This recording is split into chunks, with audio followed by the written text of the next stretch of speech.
Today is all about Tom Ford. These are my top 10 private blends. Mr. Tom Ford is known for his fashionista-like personality. What? What does that mean? He's a very fashionable guy, and he's also been involved in the world of perfumery for many, many years. Not only with his own Tom Ford fragrance line, but with other houses like Yves Saint Laurent and Gucci. In fact, most of the awesome discontinued fragrances from those houses were under the creative direction of Tom Ford himself. Coincidence? I think not. I got a decent amount of Tom Fords, guys, and this list was pretty hard to do. So let's get right into this top 10 now. The only honorable mention in this list goes to Mandarino di Amalfi Acqua, a perfectly pleasant summer fragrance. Mandarino di Amalfi Acqua is citrusy. It has a little bit of a green quality with some mintiness and a bit of thyme and some nice citrus accords. The huge problem is the performance. Both the original Mandarino di Amalfi and the Acqua version, they both suck. But I got the Acqua because of the fact that it's cheaper and honestly doesn't perform any worse than the original, which was already terrible. At number 10, Noir De Noir. A fragrance that is largely composed of oud, rose, and a bit of a chocolatiness as well. Noir De Noir is a pretty popular private blend. It's also fairly unisex. That infamous note of rose can really go both ways. You wouldn't think it works on a guy, but Noir De Noir is a fantastic formal fragrance. Unfortunately, I find the rose a bit heavy-handed, and I don't really get a lot of practical use out of this because there's only a handful of formal events that I go to, and I don't necessarily want to smell like rose when I go to them. It's a fine fragrance, but I wish I got more of that nuance that people are talking about. At number 10, Noir De Noir. At number 9, we got another popular one, Tobacco Vanille. Tobacco and vanilla. In addition to those two primary notes, dried fruit, again, a little bit of a cocoa chocolatiness that you found in Noir De Noir, it's in here as well. This is a fragrance that is very, very well suited to cold weather.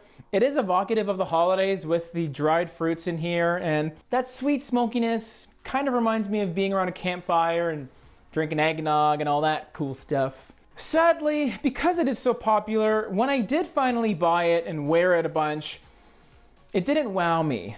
I had such high expectations for this fragrance, and unfortunately it didn't live up to it, so oops. Oopsie! Oopsie! Putting you at number 9, Tobacco Vanille. At number 8, we have Amber Absolute. One of the most beloved discontinued Tom Ford fragrances. People call it an amber bomb, but it's more than amber. It has a lot of incense in here as well. It is one of those smoky, church-like type of fragrances. It has a strange duality of being really cozy and comforting, but also nuclear in how it performs. It projects a ton, and it goes on very, very heavy. So you don't want to spray heavy, or else you'll be a huge, huge bummer. Not only is there amber and incense, but it has a sweet benzoin vanilla type of accord that really, really becomes prominent as the fragrance dries down. And that's when it gets pretty comfy and nice and cozy. Now, the reason this is only number 8, which I know is sacrilege to some of you, it's because there's other private blends that do kind of the same thing, but it just suits me better. That's all. That's all. At number 8, sorry to say, Amber Absolute.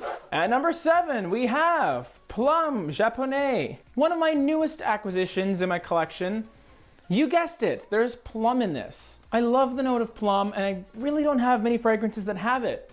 I don't have that fancy purple Andy Warhol Bond Number 9 fragrance, so instead, I'll reach for this. Not only is there plum in this, but it has that signature Tom Ford smokiness that really, really works well. On my skin, this is one of the softer performers in regards to dark Tom Ford private blends, so that's why it's only number 7. I find for the first 2 hours, you catch whiffs of it pretty regularly. It's very, very nice. But then a couple hours after that, it starts to become a skin set on me, which is crazy. This fragrance seems like it would perform a lot better, but it's decent. It's not weak by any means. Very, very good for cool weather. Even fall and spring, I could see myself wearing this pretty easily. At number 7, the plum one. Number 6, we have Neroli Portofino Forte, guys. This is the strengthened version of the original Neroli Portofino. And it has this really cool improved presentation with this gold plate that's happening. The big question is, did they strengthen the original? Yeah, in my opinion, they absolutely did. Instead of getting 4711 more inverts type of performance where it's only half an hour, I do get 2 to 3 hours of projection with this fragrance and about 6 to 7 hours of longevity, which is a huge improvement of the original. What's also nice is the fortification of Neroli Portofino hasn't tampered with the smell. It doesn't smell thick. It still smells just as light and vibrant as the original, but it's stronger and it lasts longer. There is no reason to have the original if you can get this. And that's me. Stamp of approval from J-ROYL, yo. Almost fell over. It's number 6 because as nice as it is, it's pretty simplistic and you can easily get a decant of 4711 and just spray that on you all day. Probably get better performance considering you're reapplying, but you're spending a lot less money. So value here isn't great, but if you're a baller and you get this, you won't be mad. At number 6, Neroli Portofino Forte. Another heavy hitter coming in at number 5, Gold Label Oud Wood. Woohoo! Oud Wood is a very popular fragrance, everyone. We all like Oud Wood. I mean, us frag heads all love it. Not necessarily the general public. You suck! The name is accurate because not only is there oud, but there's also other woods in it. I mean, rosewood's listed and sandalwood. Then of course there's some lovely cardamom and some vanilla sweetness to soften the harsher wood tones that are in this fragrance. I also love oud wood's almost fresh pepperiness. Sometimes pepper can add a certain freshness to a fragrance, and it does that with oud wood. When you smell this in the air, it doesn't smell like a heavy Middle Eastern perfume. It does have life to it. It is airy. It's wearable, and that's why I like it. It's only number 5 because you can get this at Sephora, so it's not exactly exclusive, it's not exactly unique, and I do like to be unique. At number 5, oud wood. Number 4, ooh, a bit of a hipster choice.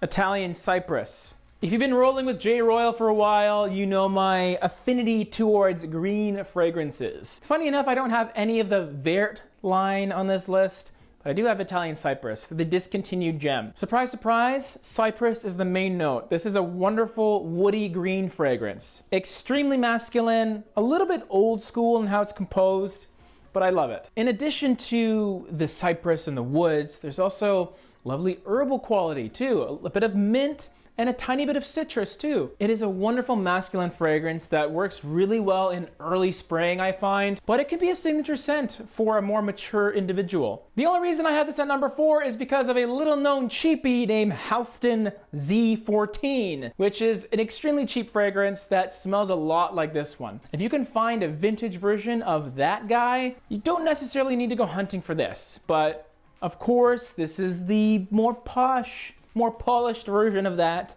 I guess, but it is expensive, so keep that in mind. And number 4, this guy. Number 3, bronze medal winner goes to Tobacco Oud. Jeremy Fragrance has now stated that this is one of his favorite fragrances, especially for Tom Ford's. Why? Keep it a secret.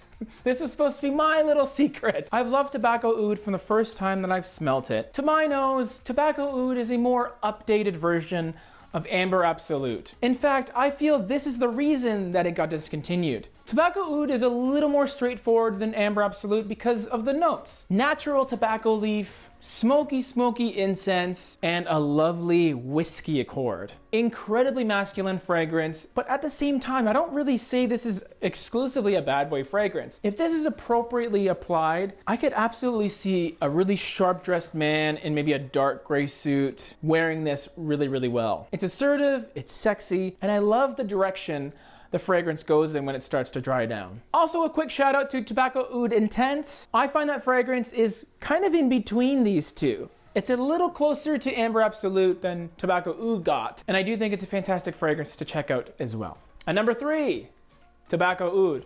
My number 2, oh boy, number 2. Very tough choice, guys. This almost got number 1, but here it is. In second place, Japon Noir. If you haven't heard of this fragrance, you're welcome. This is probably my most prized possession in my Tom Ford collection.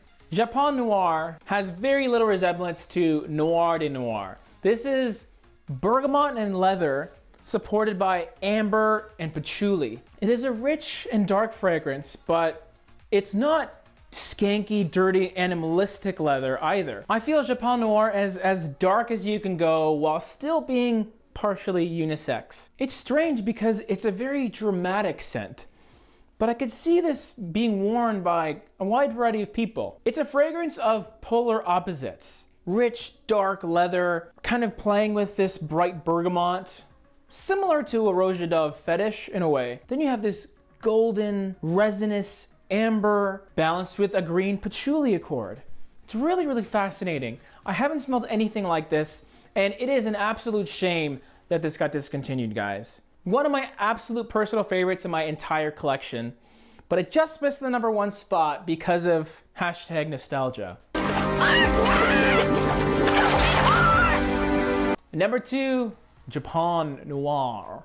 It's like Japan with an accent, Japan.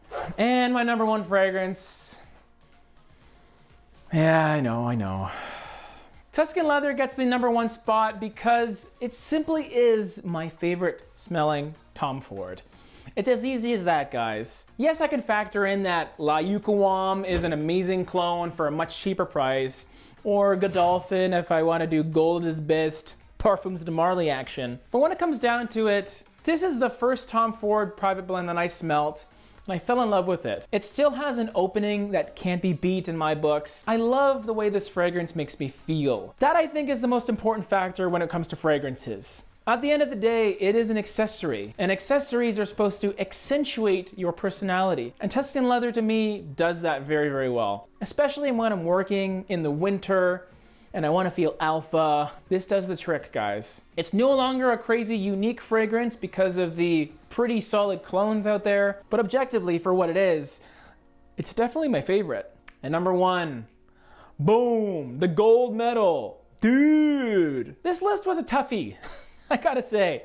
A lot of those pieces moved around quite a bit, but I think I got it right. What do you think of my list? Do you have personal favorites that I omitted altogether? What is your personal top 10? What's your favorite? What's your least favorite? Let me know in the comment section below, because I'm a curious little kitty cat. But you know, I had to make a list, guys. I couldn't just do a 10-way tie. Really, it's just my opinion, so what does that matter to you? You know, I have my opinion. Get your own.